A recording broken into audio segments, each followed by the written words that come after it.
Hello folks, this is Tom Reeder again.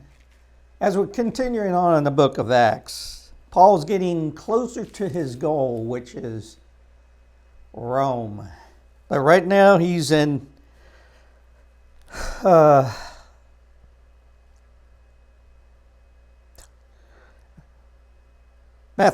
Bethlehem. Oh, here goes the mind again.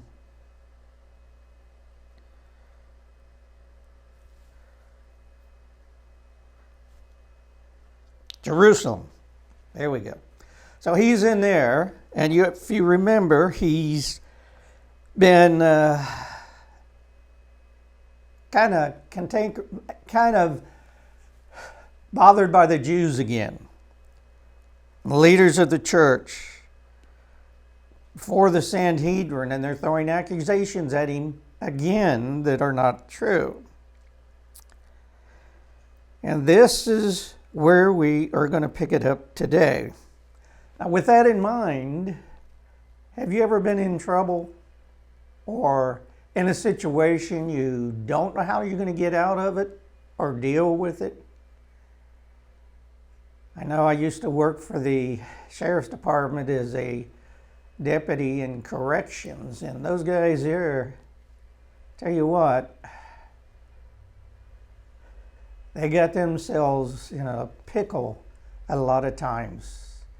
And they would try and do things while they're in the jailhouse, and you could catch them and they would deny it and say that you planted it. But if you've ever been in a situation where you didn't know how you're going to go out, it kind of tests your patience, your mind, your emotions, and it can do a lot of things on you if you don't respond in the right way. And of course, relating this to Paul, how many times has he been in this situation that he's going to go into next? Let's pick it up in verse 11 of chapter 23. And he's being held by the chief captain because he rescued Paul from the mob that wanted to kill him. And the night following, the Lord stood by him and said, "Be of good cheer, Paul, for as thou hast testified of me in Jerusalem, so must thee bear witness also in Rome." And when it was day, certain of the Jews band together and bound themselves under a curse, saying that they would neither eat nor drink till they had killed Paul. And there were more than 40 which had made this conspiracy. And they came to the chief priests and elders and said, "We have bound ourselves under a great curse that will we eat nothing until we have slain Paul. Now therefore ye the council signify to the chief captain that he bring him down unto you tomorrow, as though you would require some more perfect information concerning him, and we, or ever he come near, are ready to kill him." And when Paul's sister's son heard of their lying in wait, he went and entered into the castle and told Paul. Then Paul called one of the centurions unto him and said, "Bring this young man unto the chief captain, for he has a certain thing to tell him." So he took him and brought him to the chief captain and said, "Paul, the prisoner, called me unto him and prayed me to bring this young man unto thee, who has something to say unto thee." Then the chief captain took him by the hand and went with him aside privately and asked him, "What it is that you has to tell me?" And he said, "The Jews have agreed to desire thee that thou wouldest bring down Paul tomorrow into the council, as though they would inquire somewhat of him more perfectly. But do not thou yield unto them, for there lie in wait for him of them more than 40 men, which have bound themselves with an oath, that they will neither eat nor drink till they have killed him. And now are they ready, looking for a promise from thee. So the chief captain then let the young man depart, and charged him, See thou tell no man that thou hast showed these things to me. And he called unto him 2 centurions, saying, Make ready 200 soldiers to go to Caesarea, and horsemen 70, and spearmen 200 at the 3rd hour of the night. And provide them beasts, that they may set Paul on, and bring him safe unto Felix the governor. And he wrote a letter after this manner: Claudius Lysis, unto the most excellent governor Felix, sendeth greetings. This man was taken of the Jews, and should have been killed of them. Then came I with an army, and rescued him, and having understood that he was a Roman, and when I would have known the cause wherefore they accused him, I brought him forth into their council, whom I perceived to be accused of a question of their law, but to have nothing laid on his charge worthy of death or bonds. And when it was told me how that the Jews laid wait for the man, I sent straightway to thee, and gave commandments to his accusers also to stay before thee what they had against him. Farewell. Then the soldiers, as it was commanded them, took Paul and brought him by night to Antipas. On the morrow they left the horsemen to go with him, and returned to the castle, who, when they came to Caesarea and delivered the epistle to the governor, presented Paul also before him. And when the governor had read the letter, he asked of what province he was. And when he understood that he was from Cilicia, I will hear thee, said he, when thine accusers are also come, and commanded him to be kept in Herod's judgment hall. Okay. And the night following, the Lord stood by him and said, can you imagine that? The Lord standing beside Paul. That in itself would be a comfort. Can you imagine if that Jesus or God would do that for us? Stand beside us. We could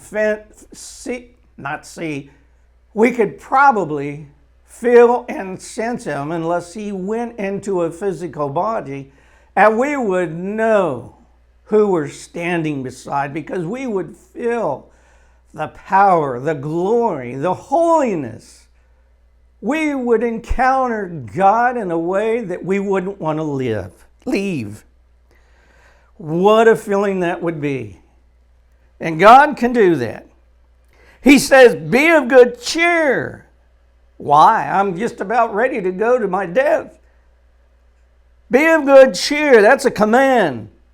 Paul, for as thou hast testified of me in Jerusalem, so must thee bear witness also at Rome. Wow, that's telling Paul, hey, I'm going to go there with you. I'm going to be with you. Don't worry, you're going to make it to Rome. Nothing is going to happen.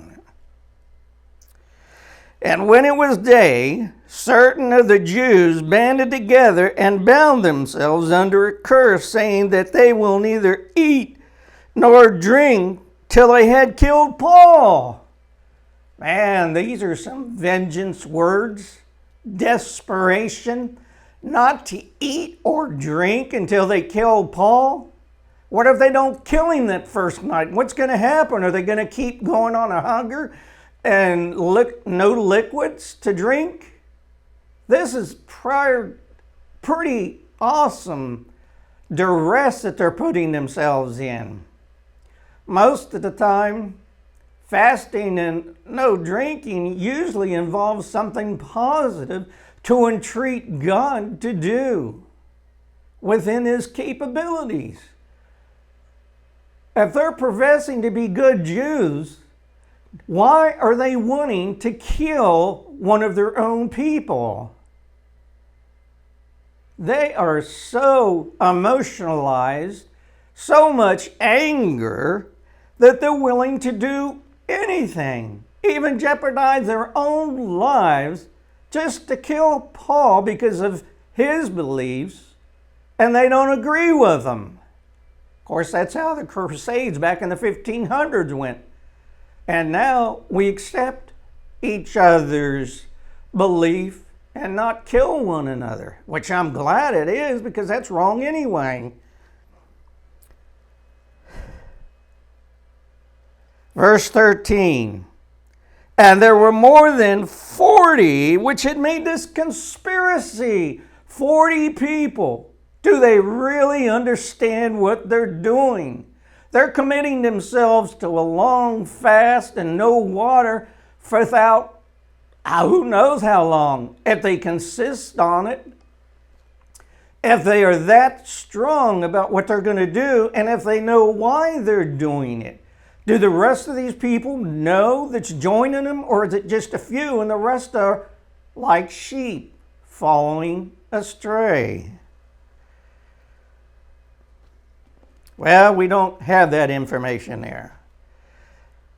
And they came to the chief priests and elders and said, we have bound ourselves under a great curse that we will eat nothing until we have slain Paul. Now therefore ye with the council signify to the chief captain that he bring him down unto you tomorrow, as though you would inquire something more perfectly concerning him, and we, or ever he come near, are ready to kill him. Now they get the council, the elders, and the chief priests. What in the heck are they doing? They know this is against their own law and ways to kill another Jew. Of course, they tried that on Christ too. They're forgetting about their own laws, and they're making an exception with Paul. Boy, they really must be aggravated at him. And when Paul's sister's son heard of their lying in wait, he went and entered into the castle and told Paul. This is verse 16. Now, how does Paul's sister's son heard of this? Well, like everything else, rumors start. One person tells one and another person tells another, and of course by the time it reaches the last person, it may not be exactly what was said in the beginning, but somehow he found out. Maybe God wanted him to find out. Then in 17, Paul called one of the centurions unto him and said, bring this young man unto the chief of captain, for he had a certain thing to tell him. So he took him and brought him to the chief captain and said, Paul the prisoner called me unto him and prayed me to bring this young man unto thee, who has something to say unto thee. Now, did Paul really pray unto this guy? Did he pray for him? I guess it really doesn't matter. The job's getting done. Verse 20, and he said, the Jews have agreed to desire thee that thou wouldest bring Paul down tomorrow unto the council, as though they would inquire somewhat of him more perfectly. They want to get more information from Paul, right? No, they've set in a trap. And the elders and the chief priest is involved with it. Tells you what kind of people these really were. Where's their belief? Where's their, well, I don't want to say religion, because religion binds down a person. Religion, you can't fulfill it. That word is not the best one to describe Christians.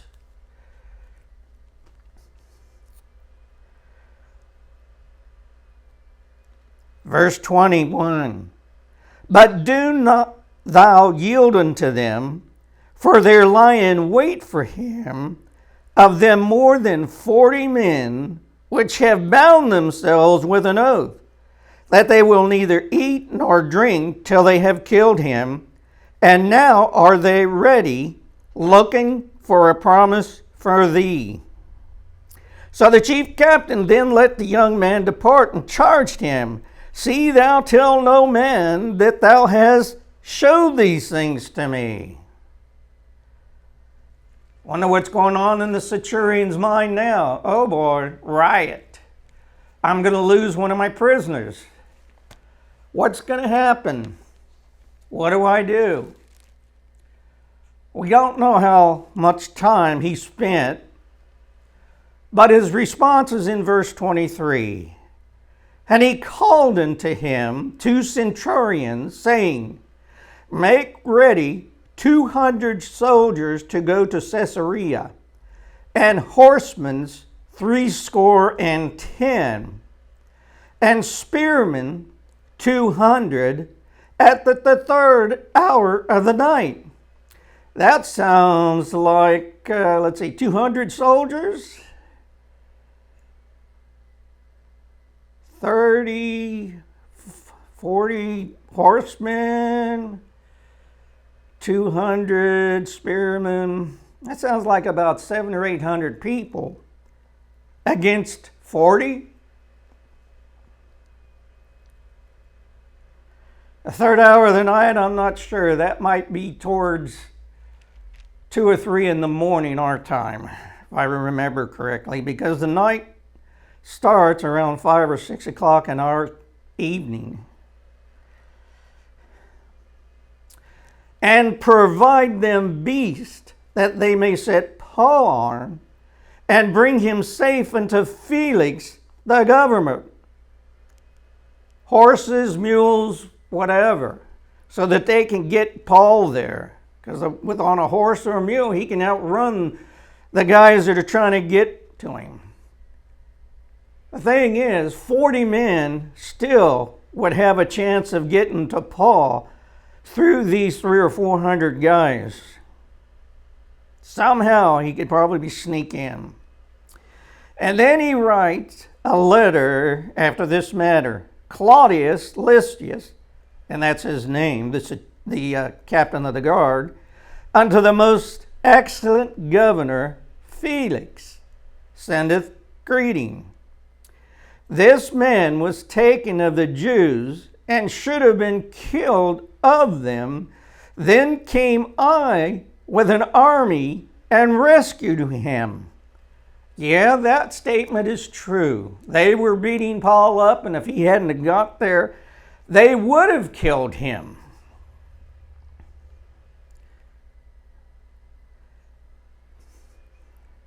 Having understood that he was a Roman.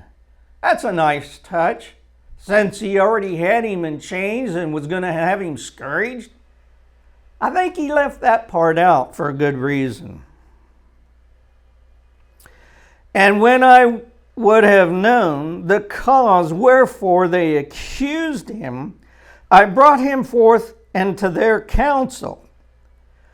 When I perceived to be whom I perceived to be accused of question of their law, but to have nothing laid to his charge worthy of death or of bonds.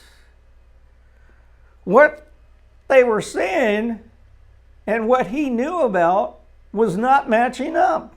This doesn't make sense. He wasn't doing anything against their law. He wasn't doing anything against their religion, and they can't prove it. And that's the whole fallacy with them. They couldn't prove anything against Paul.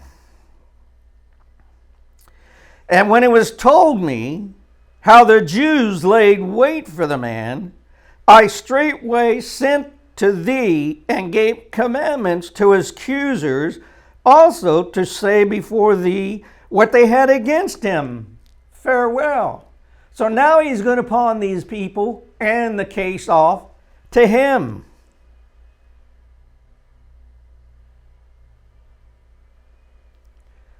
To Felix. Felix is going to get this problem now. Verse 11. Then the soldiers, as it was commanded them, took Paul and brought him by night to Antipas. On the morrow they left the horsemen to go with him and returned to the castle, who, when they came to Caesarea and delivered the epistle to the governor, presented Paul also before him. And when the governor had read the letter, he asked of what province he was. And when he understood that he was Cilicia, I will hear thee, said he, when thy accusers are also come, and commanded him to be kept in Herod's judgment hall. So he's sort of in prison, but he's not in prison. He's just being held. Now, once again, back in verse 11, God says, "Be of good cheer, Paul, for as thou testified of me in Jerusalem, so thou must bear witness also in Rome." When God gives us something, he's going to fulfill it with us. Give us the way, make the way. I tell you, these guys are really antagonistic people, full of hatred, when they were supposed to have love in them. The chief priests, the elders, wow. A lot of corruption back during that time period. So the main idea of this passage of Scripture is how God provided for Paul to escape Satan's attempt to destroy him through these 50 men that took the vow. And by the way, we'll see them down the road here in the next chapter.